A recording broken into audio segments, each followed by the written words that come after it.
So, the MSU and the TGMD are both what we call total body approaches to assessment. And they're called that because when we are scoring the skill, although we've got different characteristics that we're looking for, we score the whole skill with one number. Does that make sense? Later on in the textbook, we'll be looking at another motor skill assessment, but that one, it takes a different approach, and it's called a component approach to assessment. Because instead of scoring the whole skill, I score different bits of the skill and add it together. So I score what the arms are doing, I score what the legs are doing, I score what the trunk is doing, right? So we separate the skill out into its important components, and we give a score for each component, right? So we'll come to that in the textbook, I think chapter 6, something like that, 6 or 7. Now, this is weird, so every time I click it just opens a new box. Yes, okay. So the MSU,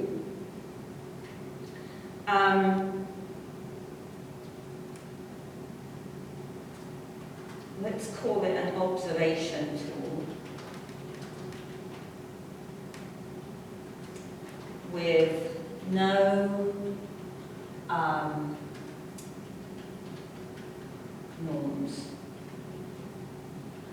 So what I mean by that is, whilst I can score a fundamental gross motor skill using the MSU chart, right, as we went over on Friday, when I have that score, there's no normative table of other children or people of that age that I can compare that score to, right? So when I use an MSU chart, I'm really using it, A, to identify if anyone has delayed or advanced motor skills, and B, to compare the individual to themselves over time to see if they're progressing through the stages, right? Which, that's one of the reasons I really like it, because I'm not a big fan of comparing someone to someone else. I don't think that's always appropriate. It depends upon the individuals and the population. And I think that it can quite often cause some issues with motivation if I'm being compared to someone else who's clearly so much better than me, right? The TGMD is a different kettle of fish, right? The TGMD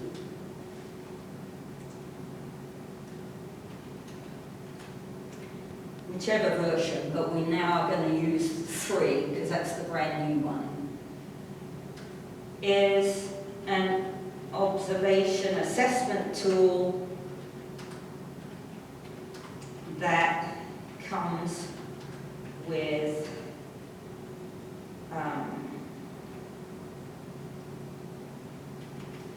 thorough normative tables. So that means then the TGMD was specifically created originally as a research assessment tool.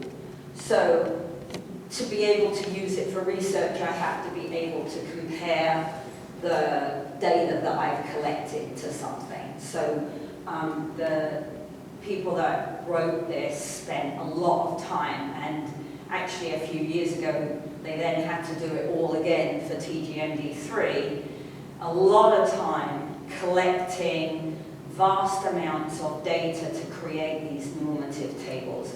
And what that gives us then is the ability to score someone on this chart. And the TGMD2 went 3 years old to 14. I think I saw TGMD3 as going 3 to 12.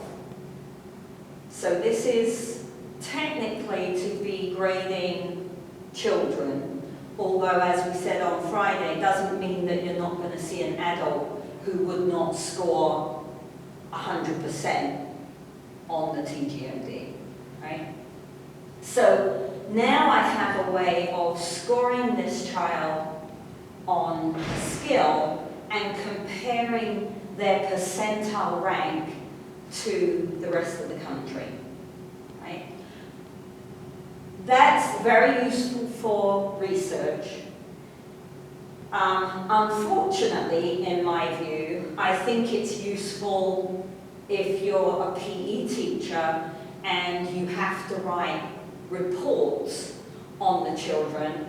Then you can put in the report, you know, little Johnny is only at the 30th percentile on hopping. I would really recommend that you spend some time hopping with him over the summer holiday or something like that, right? You can tell I'm not trained as a teacher because I don't know how a PE teacher would write a report to a parent. But parents want to know, oh, well, how does he compare to everybody else, right?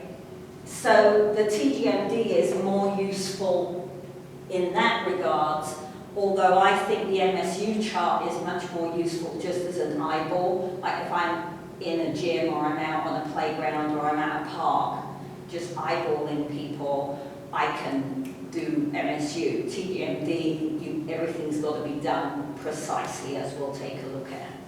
Okay? Any questions?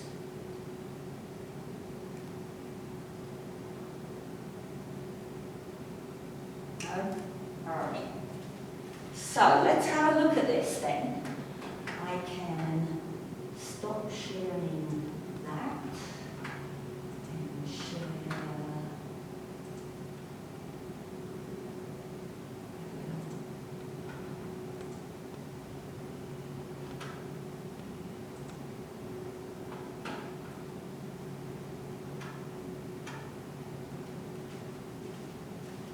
All right.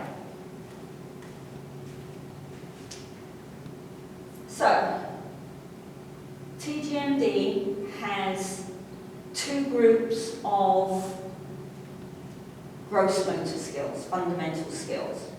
One is locomotor skills, and the other group they used to call object control skills, but I see on the new one they've decided to call it ball skills. Okay? And the locomotor subtest has 6 different locomotor skills: running, galloping, hopping, skipping, horizontal jump, and slide. And the ball skills subtest has a 2-hand, so they've added a couple because it used to only have 6. They've changed one out and they've added one. So they've got a 2-handed strike of a stationary ball. So that would look like baseballing, right? 2-handed strike off a tee. Then they've added in 1-hand, 4-hand strike of a self-bounced ball. That's going to be fun to try with 3-year-olds. So more of a tennis 4-hand kind of stroke. 1-hand stationary dribble, 2-handed catch, kicking a stationary ball, overhand throw, and underhand throw. So there's some overlap in skills between the MSU chart and the TGMD, and there are some skills that are individual to each assessment tool. Okay? So if you remember when we looked at running on the MSU chart, running had 4 stages, right? Stage 1, arms are up here, feet are wide apart, very up and down. Stage 2, arms drop down a little bit, start to hear a bit more noise because there's more force being applied, and you might start to see some heel contact as they're transitioning to stage 3. Stage 3, first time we see arms swinging in opposition, but they're going to be straight, right? Again, not much forward lean, but not so much up and down. It's more moving. And then stage 4, arms bend, a little bit more forward lean, and we start to see something that looks a bit more like a run I can alter, use in sport or lifestyle activities. Okay? So, when we look at running on the TGMD is set up very differently. Remember that it's a research assessment tool as well. So that means there have to be very precise instructions on how you run this assessment. Okay? So column 1 tells you the name of the skill. Column 2 tells you the items you're going to need in order to set that skill up to film. Column 3 has the directions. So you have to, if you want to be able to compare the data you collect to the normative table, you have to set it up exactly the way they tell you to. All right? Otherwise, the comparison is invalid. All right? So, for running then, we're going to place 2 cones 50 feet apart. Make sure that there's up to 10 feet the other side of the second cone so that they can run through and slow down and not smack into a wall or a fence. Right? Tell the child to run as fast as they can from one cone to the other when I say go. And on the TGMD, you get 2 trials at each skill. Okay? With me so far?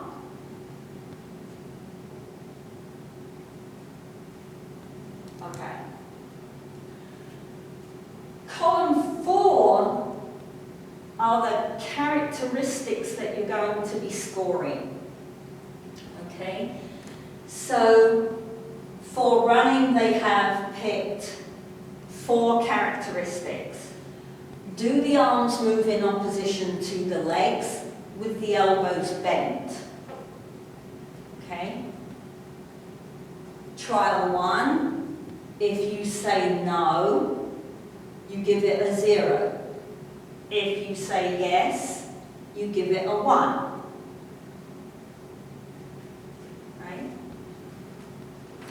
So, if you've been thinking about the MSU and taking a look at it a little bit over the weekend or on Friday, then that first criteria should be giving you some red flags, right? Because to score that criteria on TGMD, you already have to be in stage 4 of running, right? Because stage 4 is the first time we see arms bend in opposition. Okay? So if someone is stage 1, stage 2, or stage 3, they're going to get a 0 for that criteria, for that characteristic.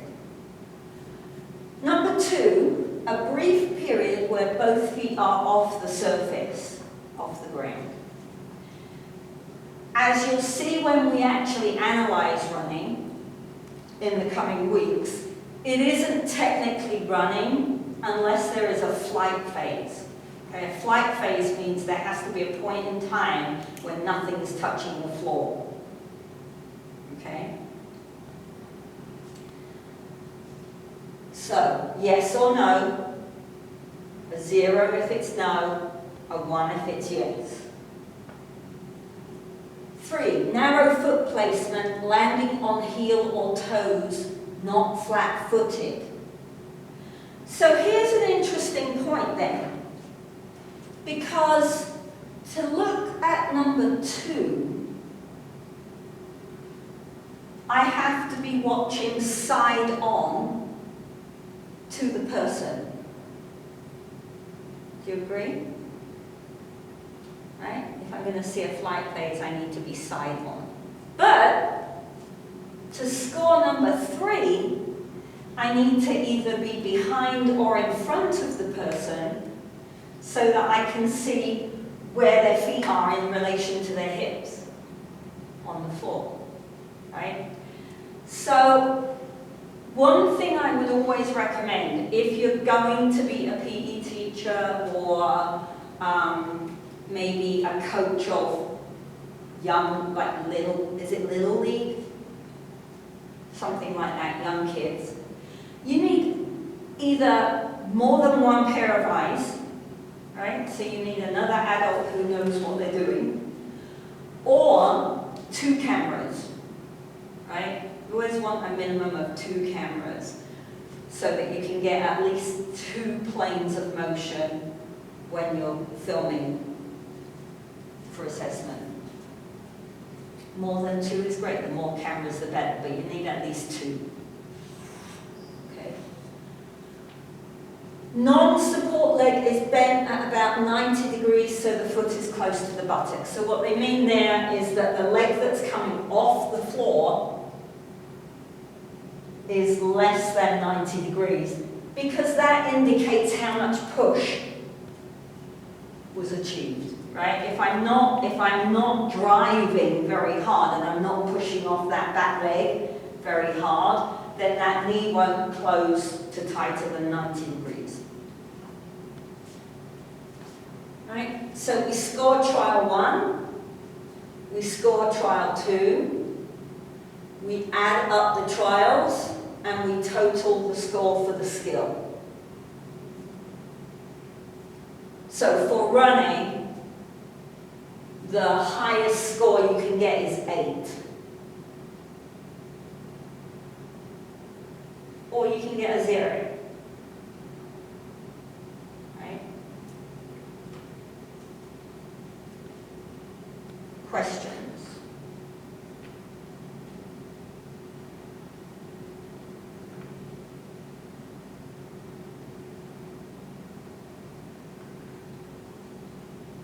All right, let's have a look at hopping because that's another one that is also on the MSU chart, and you'll be able to compare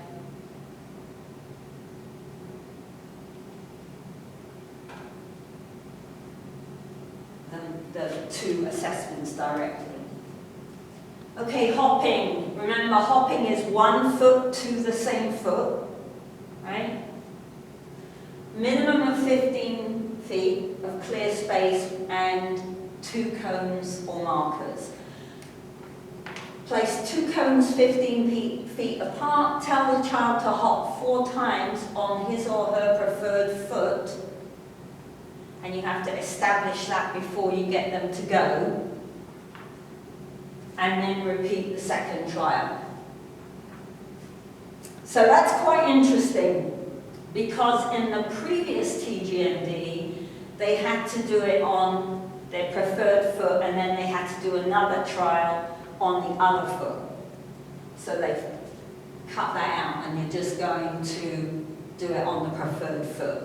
I think that's a good idea, personally. So here you want to think about the fact that what they're looking for then is not hopping up and down in place. What they're looking for is hopping moving forwards. Okay? So, non-hopping leg swings forward in a pendular fashion to produce force. That's the final stage of hopping on the MSU chart. Yes or no? It's always a 0 or a 1. right? Scoring is real easy. Foot of the non-hopping leg remains behind the hopping leg, does not cross in front of it. So that would be stage 3 or stage 2, not stage 1, because in stage 1 it's out here, right? Arms flex and swing forward to produce force. So that's interesting because they don't define whether they're moving both arms together or whether the arms are going in opposition to the leg. So that's quite interesting given criteria number 1 to me, right? Because to do number 1 and have that leg going in pendular, your arms, you can't do pendular and your arms both go at the same, well, maybe someone, I shouldn't say can't, someone maybe could, but that would be really uncomfortable. And then hops 4 consecutive times on the preferred foot before stopping. Right? So again, top score of 8, bottom score of 0, hopefully somewhere in between there. And then you can see skipping only has 3, so the top score would be 6, bottom score 0. And then horizontal jump, sliding. So we get a score for each skill, and then we add all the skills up to get the locomotor score. So I haven't had a chance to look at it yet because I literally just got it last week. But the normative tables, they'll have normative tables for each skill as well as tables for locomotor skills. Right?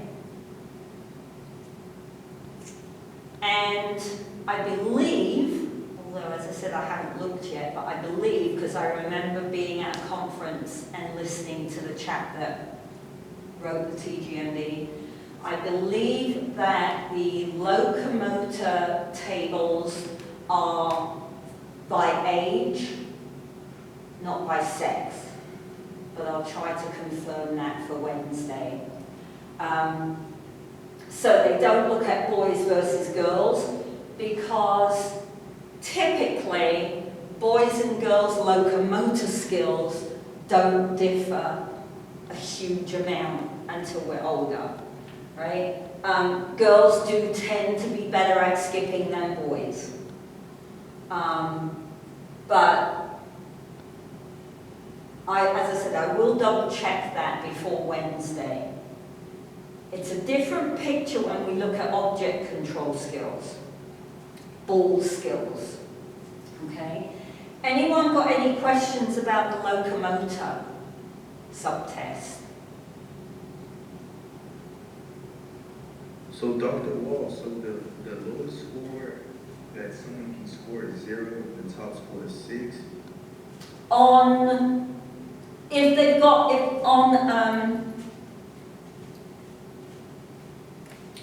Top score would be 6 on skipping because there's 3 criteria, 2 trials.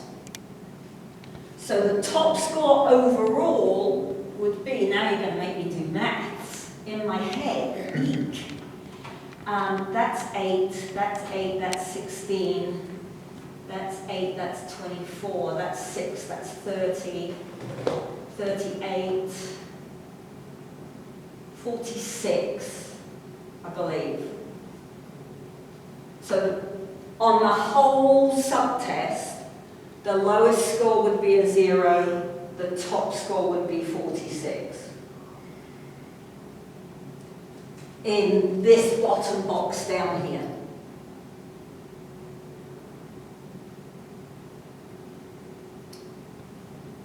Does that answer your question?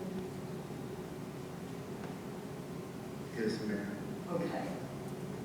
Good. Glad I'm making some sense. This is quite interesting actually, because I've been hearing about this new version for a long time, and it's taken forever to actually come out.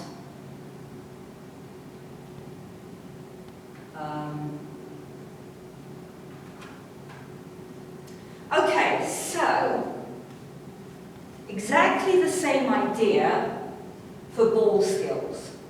Okay, so we have the skill, we're told what we need to set the skill up correctly so that we can use the normative tables. We've got the directions for setting it up, and then we have the criteria and 2 trials again for each one. Right? So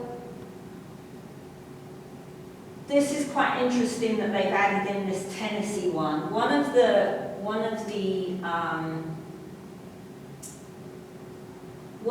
problems in TGMD2 for international researchers was that the skills were very American, right?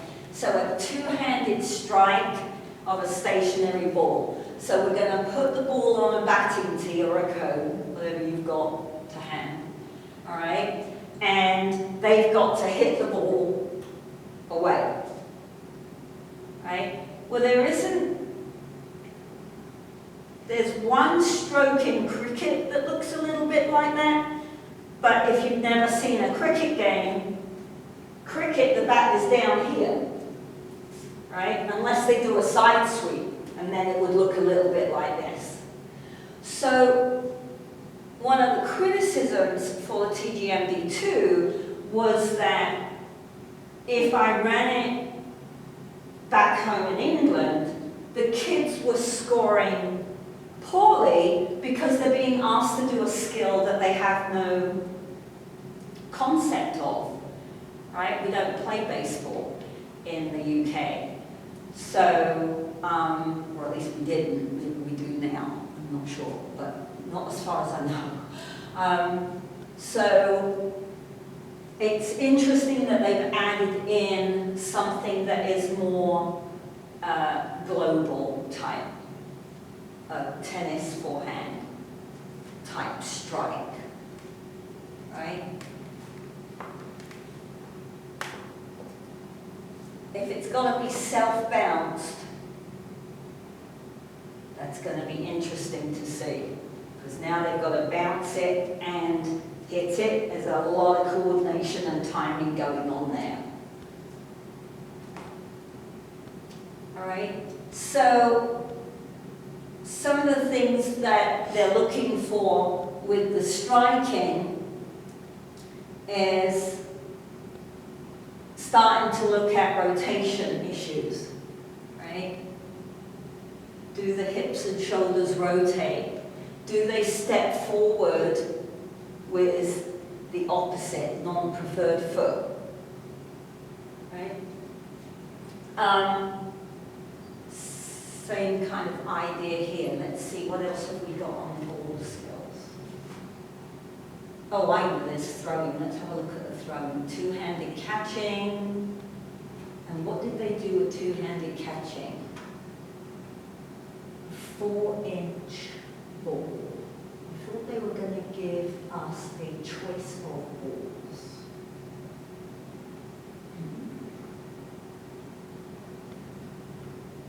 Okay, let's have a look at the overhand throw, because we had throwing and we looked at throwing on the MSU chart. Okay, so they want you to use a relatively small ball, tennis ball.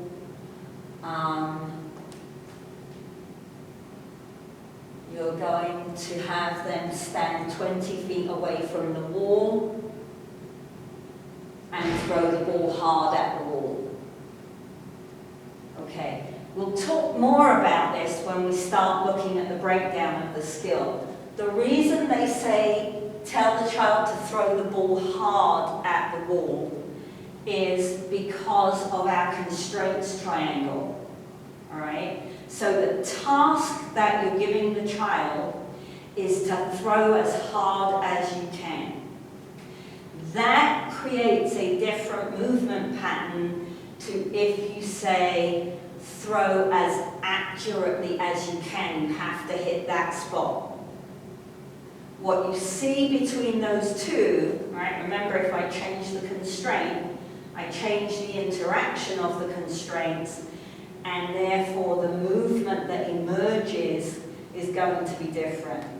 It's quite dramatic when you look at throwing, the difference between the two. Okay? So we're looking for, the wind-up is initiated with a downward movement of the hand and the arm, right? So that's pretty much only stage 5 of throwing. Is there any kind of downward swing of the arm on the MSU chart? Rotates hip and shoulder to a point where non-throwing side faces the wall. Okay? Well, so I'm going to say 2 and 3 go together because I can't rotate my shoulder and my hip without moving my foot. I mean, I can, but it hurts my back, right? So 2 and 3 automatically get me to throwing in opposition, but what they're looking for is not that stage 4 on the MSU chart where the body stays straight and I step in opposition and throw, but the fact that we're turning sideways to throw. And then a follow through after ball release.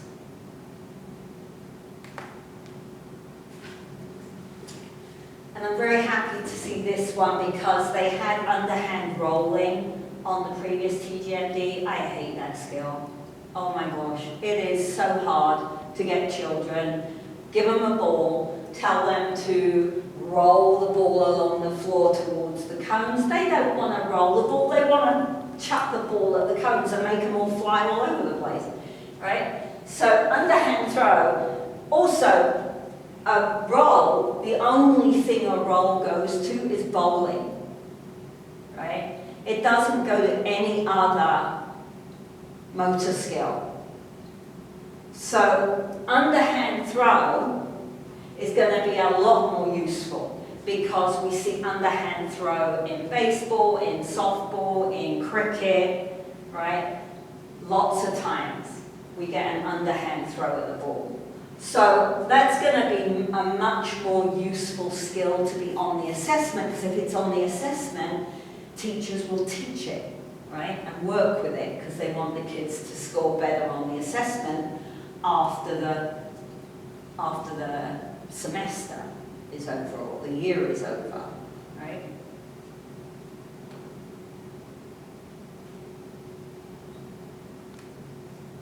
Same thing applies. If I see it, it's a yeah, it's a 1. If it's a no, that didn't happen, it's a 0. Add up so that you have a score for the skill, and then add all the skills so that you have a score for the ball subset. Down the bottom here.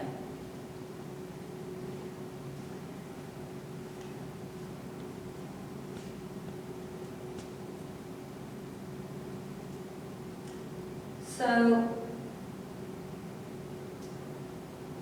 Ryan and I may be using this semester. We're thinking of going over to the playground and assessing the children.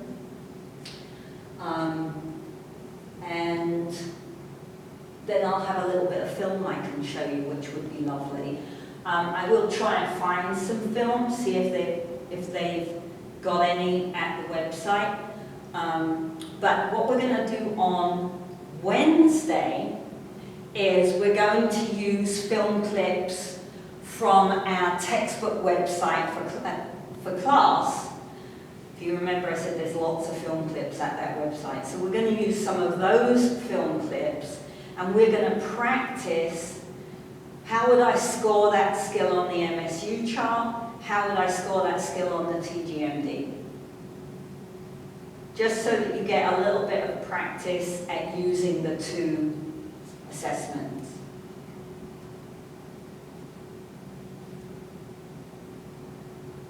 And I think that is all I've got for you today. Unless you have some questions. Hopefully you've got some questions. We love questions. I miss not having you here in the classroom, I have to say. It's very difficult talking at the camera. It helps to know that you're there, the other side, but it's quite discombobulating. So Dr. Wall, one question. I was a little confused on so the points for trial 1 and trial 2, Mm-hmm. so it would be 0 or 1? Yes. And then we add that score up? Yeah, so let me, I don't know if you'll be able to see what I'm doing here, but let me, so let's do overhand throwing. Let's say on trial 1, I don't see, so that I give them the ball and they go like that, right? So I'm going to say I don't see this downward movement on trial 1, and I'm going to give it a 0, right? I didn't see this, I'm going to give that a 0. They did step with the opposite foot, but there wasn't much turning around. So I'm gonna say yes, they can have that one. And they threw the ball pretty hard, because I'm asking them to throw it hard, so I did see some follow through. So I'm going to give them that one. Right? So then we're going to do trial 2. I'm going to say, remember, you're going to throw the ball as hard as you can at the wall. And this time, I get some backswing. So I'm going to give them a 1. I still don't really see any side on to the wall. I did get my opposition, and I did get my follow through. So, criteria 1 scored 1. Criteria 2 scored 0. Criteria 3 scored 2. Criteria 4 scored 2. And the skill scored 5. And that would have been out of 8.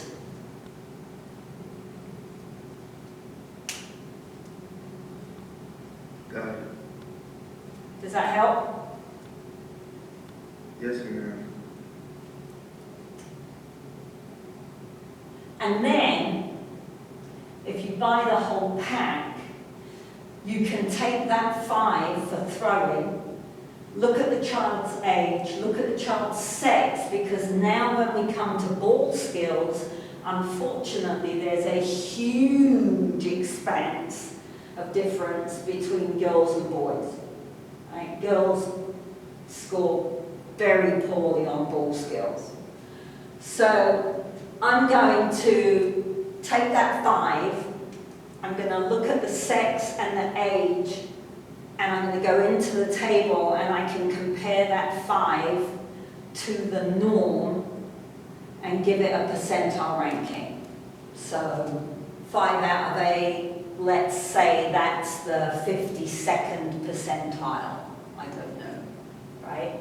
And so then the goal is to get them up to improve their percentile ranking.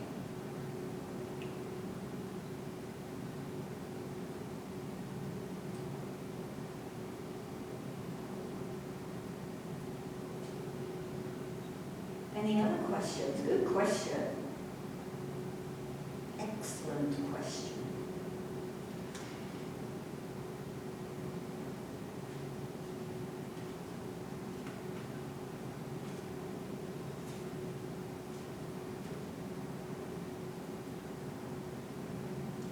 Okay, so then in lab on Wednesday, we're going to be practicing with these two assessments, right? So make sure, A, that you can get at them both, so either have both of them up on your screen, or if you've been able to print them out, have them there with you, okay? Take another look at them both before we get to Wednesday. If you've got any questions, I have office hours this afternoon, or you can drop me an email or put a question in the discussion board.